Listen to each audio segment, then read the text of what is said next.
ತುಂಗಭದ್ರಾ ಜಲಾಶಯದ 19ನೇ ಗೇಟ್ ಮುರಿದು ಹೋಗಿರುವಂಥ ಪ್ರಕರಣಕ್ಕೆ ಸಂಬಂಧಪಟ್ಟಂತೆ ಶೀಘ್ರದಲ್ಲೇ ಹೊಸ ಗೇಟ್ ಅಳವಡಿಕೆ ಕಾರ್ಯ ಆರಂಭ ಆಗ್ತಾ ಇದೆ. ಸದ್ಯ ತಾತ್ಕಾಲಿಕ ಗೇಟ್ ಅಳವಡಿಕೆಗೆ ನಿರ್ಧಾರವನ್ನು ಮಾಡಲಾಗಿದೆ.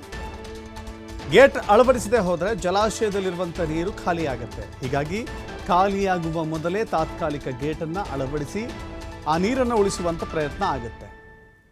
ನೀರಲ್ಲಿಯೇ ಗೇಟನ್ನು ಇಳಿಸಿ ಅಳವಡಿಕೆ ತಜ್ಞರ ಜೊತೆ ಸಲಹೆಗಳನ್ನು ಪಡೆದುಕೊಂಡು ಈ ಕಾರ್ಯಾಚರಣೆಯನ್ನು ಮಾಡಲಾಗ್ತದೆ. ಹೊಸಪೇಟೆ ಮತ್ತು ಹೊಸಹಳ್ಳಿಯಲ್ಲಿರುವಂಥ ಜಾಗದಲ್ಲಿ ಈ ಗೇಟ್ ಸಿದ್ಧವಾಗ್ತಾ ಇದೆ. ಗೇಟ್ ಅಳವಡಿಕೆಗೆ ಯಶಸ್ವಿ ಆದರೆ ಅಪಾರ ಪ್ರಮಾಣದ ನೀರು ಉಳಿಯುತ್ತೆ, ವ್ಯರ್ಥವಾಗಿ ಸಮುದ್ರವನ್ನು ಸೇರುವ ಬದಲಾಗಿ. ಈ ಹಿನ್ನೆಲೆ ತಾತ್ಕಾಲಿಕ ಹೊಸ ಗೇಟ್ ಅಳವಡಿಕೆಗೆ ಬೋರ್ಡ್ ಮುಂದಾಗ್ತಾ ಇದೆ.